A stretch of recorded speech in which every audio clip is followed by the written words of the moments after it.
Hi, this is Melissa Schneider, and I wanted to share with you an online tool that has been around for a little while but has recently had some updates that allow it to connect with Google in some different ways. So the tool is called Scribble, and this is a great research tool for students today or educators who are doing primary research online. It's a great way to curate resources, to annotate websites, to put sticky notes, to tag websites to make them easy to find when you need them. So I'm going to take you through a little bit about Scribble. One of the nice things is it's very easy to create an account and sign in. So I'm going to go ahead to the sign in page. And I have signed in with my Google account before. So when you create a new account, just make sure to click on the blue Google, and it will link your school Google account to your Scribble account and make it easy to sign in. So when I sign in here by clicking on this, it's going to bring me to my library. Now I've bookmarked a few sites already, so you can see them listed here, and this is just some of the general information about how you can filter and create tags and things like that. But one of the things you're going to want to do first is make sure to go to Tools and install the Scribble Toolbar Chrome extension.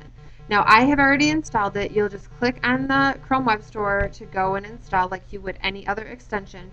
And once you do, you will see this red S box up on your extension bar. This is what is going to be a time saver for you as you work with Scribble.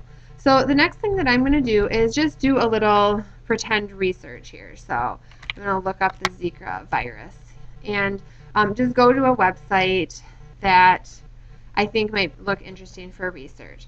Now, what I can do is, now that I have my Scribble extension installed, when I get to a site that I know I want to use for my research, I can go ahead and click here, and you will see a toolbar pops up at the bottom.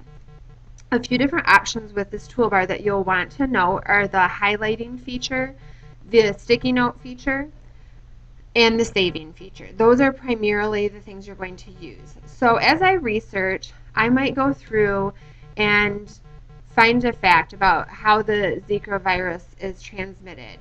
And when I select that and click on the highlighter, you'll see that it's highlighted there. I can change my color. I can attach a note if I want to right from here and do some different things like that.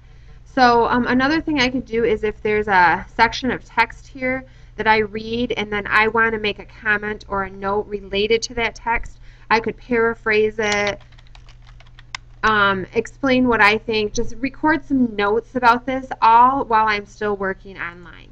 And when I'm done with this page, the last thing I'm going to do is I'm going to click the disk for save. And it's going to save it into my library. I can comment if I want to, but the thing that makes this work so well is to create tags. So since I'm doing a Zika project, I'm going to pick the Zika tag that I've already started and go ahead and hit save. Now once I do that, if I go back to my Scribble account and I sign back in, since I closed it, very quickly it'll sign me in. That last one I just did is right here at the top because it organizes them by date. Now you can change how you organize too. When I'm ready to do my research, I can just click on Zika and I can see only the sites that I have tagged as Zika, and they're all right here. But the next thing that makes this so great is how it connects with your Google account. So I'm going to say I'm going to create a new document. Go ahead and you would name it. Usually I always tell students name it Zika or whatever your topic is. Now all I need to do here is go to add-ons, and you will notice that I have a Scribble add-on already here. The first time you use this, you want to go to Get Add-ons, and then you want to go ahead and search for Scribble and make sure that you add this add-on. So since my add-on's here, I'm going to go ahead and click it, and I'm going to click Start. What this does is it links this account to this document.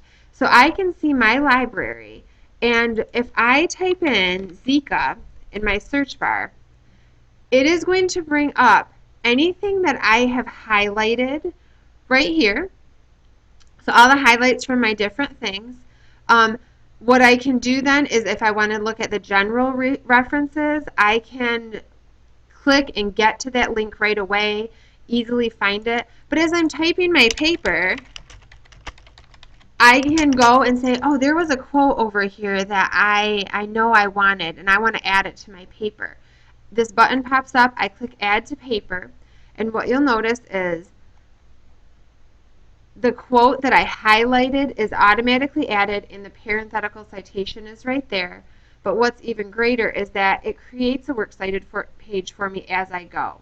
Now, always double check your works cited entries as you go, but this is something that can be great for students because as they do their research first, all their information is right here and they can easily get back to it. When they're all done typing their paper, they have everything all in one spot. So Scribble is a great tool for them to use to organize research. I suggest you try it out. And these are just a few of the features. Teachers have other features like connecting to Google Classroom, sharing resources through Classroom, and much, much more. But that's how you can get started with Scribble. Thanks.